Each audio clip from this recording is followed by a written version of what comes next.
अस्सलामुअलैकुम, बोल न्यूज़ में खुशामदीद। मैं हूँ शर्जील अरशद। मैं हूँ आपके साथ रमशा साजिद। हेडलाइंस आप जान चुके हैं, आगाज में बात करेंगे। दहशत गर्दी में फिर इजाफा। डीआई खान में सिक्योरिटी फोर्सेज के काफिले करीब खुदकुश धमाका, 2 एहलकार शहीद हो गए। ISPR के मुताबिक डीआई खान डिस्ट्रिक्ट में गाड़ी में सवार खुदकुश हमलावर ने सिक्योरिटी फोर्सेज के काफिले करीब खुद को धमाके से उड़ा लिया। खुदकुश हमले में 38 साल नायब सूबेदार यासिर शकील और 34 साल सिपाही ताहिर नूर शहीद हो गए। यासिर शकील और ताहिर नवीद का ताल्लुक कोहाट से है। ISPR के मुताबिक पाकिस्तान की सिक्योरिटी फोर्सेस दहशत गर्दी के खात्मे के लिए पुरअज़्म हैं। हमारे बहादुर जवानों की कुर्बानियाँ इस अज़्म को मज़ीद मजबूत कर रही हैं। इस बुज़दिलाना हमले की जिम्मेदारों को जल्द कानून के कटहरे में लाया जाएगा। अफसोसनाक वाक़या पेश आया है, दहशत गर्दी एक बार फिर सर उठाने लगी है। डीआई खान में सिक्योरिटी फोर्सेस के काफिले के करीब खुदकुश धमाका हुआ है, 2 एहलकार शहीद हुए हैं। ISPR के मुताबिक डीआई खान डिस्ट्रिक्ट में गाड़ी में सवार खुदकुश हमलावर ने सिक्योरिटी फोर्सेस के काफिले के करीब खुद को धमाके से उड़ा लिया। और अभी आपको बताएं कि गवादर पोर्ट अथॉरिटी कॉलोनी में दहशत गर्दों के हमले में शहीद होने वाले सिपाही बहार खान को सुपर्द खाक कर दिया गया। शहीद के सफर आखिरत में फौजी काम और बड़ी तादाद में अहले इलाका ने शिरकत की। वज़ीर दिफा ख्वाजा आसिफ का कहना है कि अफगानिस्तान के साथ मुसल्लह तसादुम नहीं चाहते, ताकत का इस्तेमाल आखिरी ऑप्शन है। अफगानिस्तान का रवैया नहीं बदला तो भारत अफगान तिजारती राहदारी को बंद कर सकते हैं। हम खबर शामिल करेंगे। कराची में लुटेरों के हाथों शहरों का कत्लेआम, पुलिस नाकाम। मलीर कैंट में डाकुओं की फायरिंग से जख्मी नौजवान चलबसा। मकतूल की शनाख्त इंजीनियर शुएब शफकत के नाम से हुई है। पुलिस के मुताबिक मकतूल गुज़िश्ता रात डाकुओं की फायरिंग से जख्मी हुआ था। मज़ीद जान लेते हैं नुमाइंदा बोल खुर्रम गुलजार से। जी खुर्रम, आगाह कीजिएगा। जी बिल्कुल, गुज़श्ता रात 2 स्ट्रीट क्राइम के वाक़यात हुए जिसमें डाकुओं के फायरिंग से 2 शहरी जो है वो जाँबाग हुए। जाँबाग अफराद की तादाद, डाकुओं की फायरिंग से जो जाँबाग अफराद की तादाद है वो 44 हो गई है।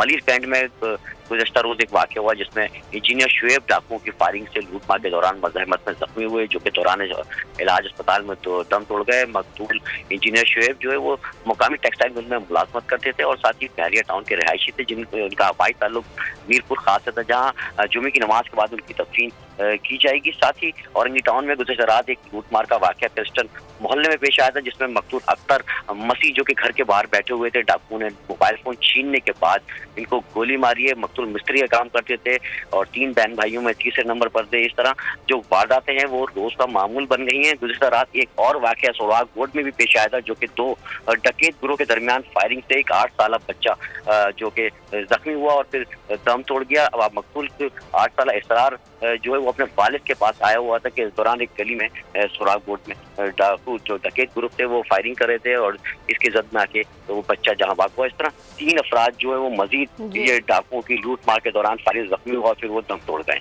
जी ठीक है, बहुत शुक्रिया खुर्रम गुलजार, अपडेट करें। स्कूल टीचर की कत्ल में मुलव्विस डाकुओं की गिरफ्तारी के लिए चौथे रोज भी कच्चे में पुलिस और रेंजर्स का मुश्तरका ऑपरेशन जारी है। दौरान ऑपरेशन मजीद 5 मुश्तबा अफराद को गिरफ्तार कर लिया गया है। कच्चे में पुलिस और रेंजर्स का मुश्तरका ऑपरेशन।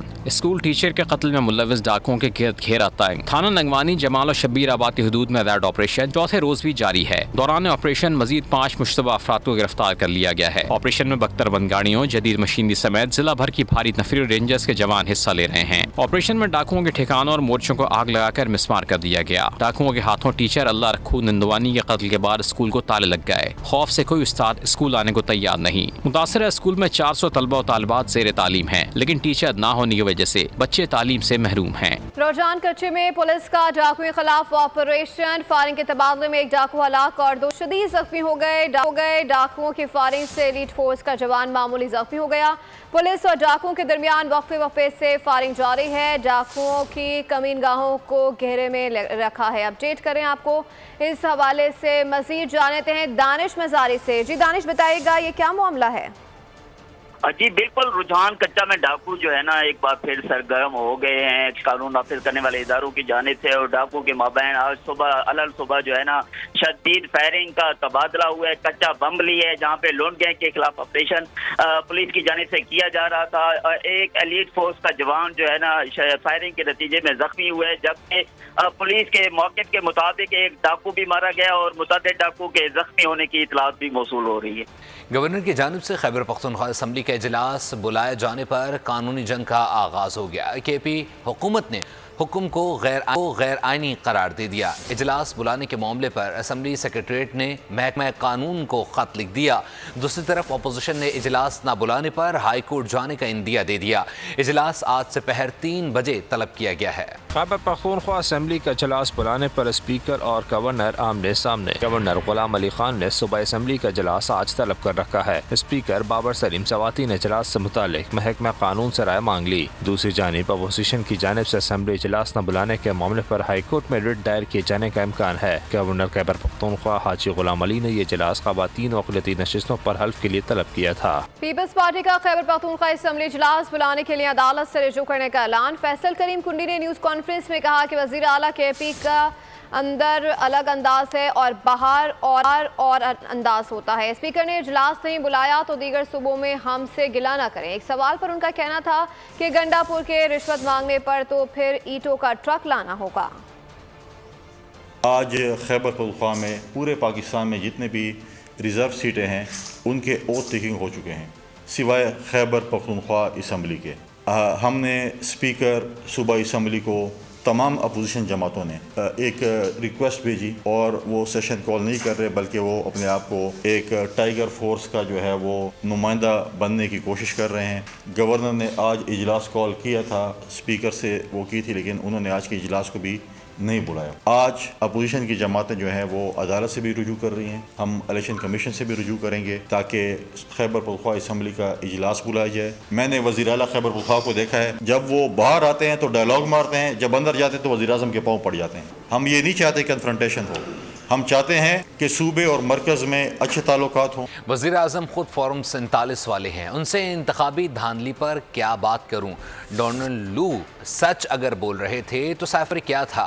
बानी PTI को क्यों सजा दी गई। वज़ीर आला खैबर पख्तूनख्वा अली अमीन गंडापुर की मीडिया से गुफ्तगू, कहा साइफर साजिश थी, अब भी अपने बयान पर खड़े हैं। लू ने जो बयान दिया था और जो साइफर आया था उसको आपकी नेशनल सिक्योरिटी काउंसिल के अंदर भी डिस्कस किया गया। बाकायदा तौर पे हमारे एम्बेसडर ने बाकायदा तौर पर तस्दीक की उसकी कि ये बातचीत हुई है और उस बातचीत के नतीजे में हमारा बयानिया अभी भी वही है कि ये एक साजिश थी और उसके बाद उस पर डिमार्च भी किया गया। अगर ये बातचीत नहीं हुई थी तो साइफर भेजा किसी, ये तो एक बहुत बड़ा सवाल निशान बन रहा है। अगर वो झूठ नहीं बोल रहा और सच बोल रहा है तो फिर वो साइफर था क्या। और जिस साइफर के अंदर इमरान खान साहब को इस वक्त सजा दी जा चुकी है, इल्लीगल सजा, तो अगर साइफर था ही नहीं तो सजा किस बात। और अगर था तो फिर साजिश थी और उस साजिश के ऊपर हमें बिल्कुल उस पर एहतजाज भी हम करते हैं और हम हक रखते हैं इस चीज़ का कि हम अपने मुल्क के अंदर किसी की बदाखत भी बर्दाश्त नहीं करें। फॉर्म 45 और 47 के हवाले से वज़ीर आज़म से बात हुई कोई? यार वो खुद फॉर्म 47 वाला है, उससे मैं उसमें क्या बात करूँगा, की बात करूँगा उससे।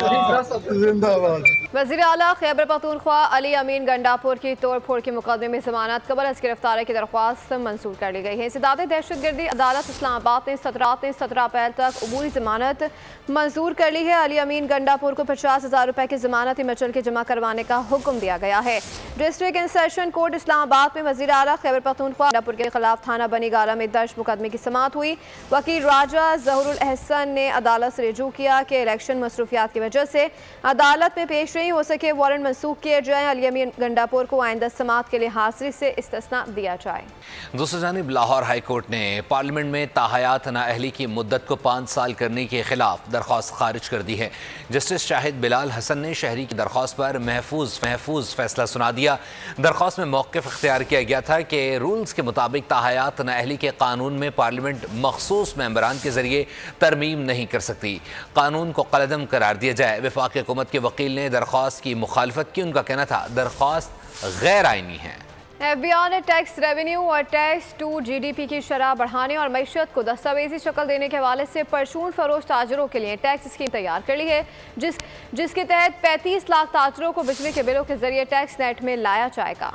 कर्ज प्रोग्राम के लिए IMF की एक और शर्त पूरी, ताजिरों को बिजली बिलों के जरिए टैक्स नेट में लाने की स्कीम तैयार। टैक्स रेवेन्यू और टैक्स टू GDP की शरह बढ़ाने और मईशत को दस्तावेजी शक्ल देने के हवाले से परचून फरोश ताजिरों के लिए टैक्स स्कीम लाई जाएगी। मुजवजा स्कीम के तहत टैक्स असल दुकान मालिक से नहीं बल्कि वहाँ कारोबार करने वाले दुकानदार से इसकी काबिल टैक्स आमदन पर वसूल किया जाएगा। 35 लाख ताजिरों को बिजली के बिलों के जरिए टैक्स नेट में लाया जाएगा। ताजिरों की सालाना आमदन को 12 हिस्सों में तकसीम किया जाएगा। मुजवजा स्कीम नए माली साल के बजट से पहले लाई जा सकती है। स्कीम पर अमल दरामद के लिए हुकूमत के ग्रीन सिग्नल का इंतजार है। इसके अलावा ताजिरों से माहाना टैक्स बिजली बिल्स के जरिए वसूल करने की तजवीज भी जेर गौर है। मंजूरी की सूरत में बिजली के बिल्स में ताजिरों के लिए नया कॉलम मुतारिफ कराया जाएगा।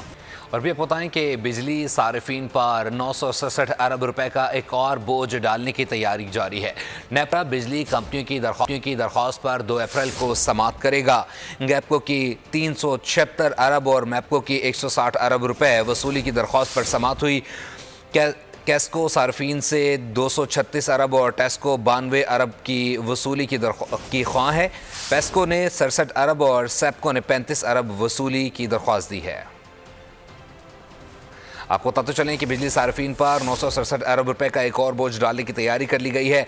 नेपरा बिजली कंपनियों की दरख्वास्तों पर 2 अप्रैल को समाअत करेगा, जबकि गैपको की 376 अरब और मैपको के 160 अरब रुपए की वसूली की दरख्वास्त पर समाअत होगी। माहौलियाती मसाइल कितने हौलनाक हो सकते हैं, इसका मुजाहरा नारान में सामने आया, जहां बर्फानी तोदे ने तबाही मचा दी है। ग्लोबल वार्मिंग पाकिस्तान के लिए हकीकी खतरा। माहौलियाती मसाइल ग्लेशियर्स पर असरअंदाज होने लगे। नारान झील रोड पर बर्फानी तोदा होटल्स पर आ गिरा और तबाही मचा दी। कागान डेवलपमेंट अथॉरिटी के डायरेक्टर जनरल शब्बीर खान ने बताया कि नारान रोड पर मुख्तलिफ मकामात ग्लेशियर आने की वजह से बंद हैं। उन्होंने बताया कि KDA के हंगामी इजलास में बताया गया कि नारान बाजार मुकम्मल महफूज है और किसी किस्म का कोई जानी नुकसान नहीं हुआ। तहम झील रोड पर मौजूद तकरीबन 8 होटल्स को शदीद नुकसान पहुँचा है। मकामी इंतजामिया के साथ मिलकर इब्तदाई नुकसान का जायजा लिया जा रहा है। पाक फौज का गिलगित बाल्टिस्तान के बर्जल पास में रूट क्लियरेंस ऑपरेशन। 18 फरवरी को मौसम सरमा की शदीद बर्फबारी की वजह से बंद बर्जल पास एक माह बाद पूरी कुव्वत और अनथा कोशिशों के जरिए पाक फौज ने कामयाबी के साथ ऑपरेशनल कर दिया है। नई दिल्ली के वज़ीर आला अरविंद केजरीवाल को गिरफ्तार कर लिया गया। पार्टी रहनुमाओं ने गिरफ्तार बीजेपी और वज़ीर आज़म नरेंद्र मोदी की साजिश करार दे दिया है। अपडेट करें आपको इस हवाले से। नई दिल्ली के वज़ीर आला अरविंद केजरीवाल को गिरफ्तार कर लिया गया। पार्टी रहनुमाओं ने गिरफ्तारी और वज़ीर आज़म नरेंद्र मोदी की साजिश करार दी है। पाकिस्तान वो वाहिद मुमलिकत है जो कलमा तैयबा की बुनियाद पर बनी। 23 मार्च हमें इस अजीम दिन की याद दिलाता है जब हमारे प्यारे वतन अजीज़ के तस्वुर को हतमी शक्ल दी गई। इस सफ़र का आगाज़ सर सैयद अहमद खान के विजन और दूरअंदेशी से हुआ। सर सैयद अहमद खान ने कौम का मुस्तकबिल तारीखी देखते हुए बेदारी कौम का बीड़ा उठाया। तफसीलात इस रिपोर्ट में। हम खबर दें, सुप्रीम कोर्ट ने शौकत अजीज सिद्दीकी केस का फैसला जारी कर दिया है। शौकत अजीज सिद्दीकी की बरतरफी खत्म। शौकत सिद्दीकी हाई कोर्ट से रिटायर्ड जज होंगे। सुप्रीम कोर्ट ने फैसला जारी कर दिया है। 23 सफ़ात पर मुश्तमिल फैसला चीफ जस्टिस काजी फाजीसा ने जारी किया है। आपको पता तो चले, सुप्रीम कोर्ट ने शौकत अजीज सिद्दीकी केस का फैसला जारी कर दिया है। सुप्रीम कोर्ट ने शौकत अजीज सिद्दीकी केस का फैसला जारी कर दिया है। शौकत अजीज सिद्दीकी की बरतरफी खत्म कर दी गई। शौकत सिद्दीकी हाई कोर्ट के रिटायर्ड जज होंगे। 23 सफ़ात पर मुश्तमिल फैसला चीफ जस्टिस फाइज ईसा ने तहरीर किया है। आम खबर से आपको इस वक्त आगाह कर रहे हैं। सुप्रीम कोर्ट ने शौकत अजीज सिद्दीकी केस का फैसला जारी कर दिया। शौकत अजीज सिद्दीकी की बरतरफी खत्म कर दी गई। इसी के साथ ही फिल वक्त न्यूज़ स्टूडियो से इतना ही। मज़ीद बाखबर रहने के लिए विजिट कर सकते हमारी वेबसाइट pollnews.com। देखते रहिए पोल।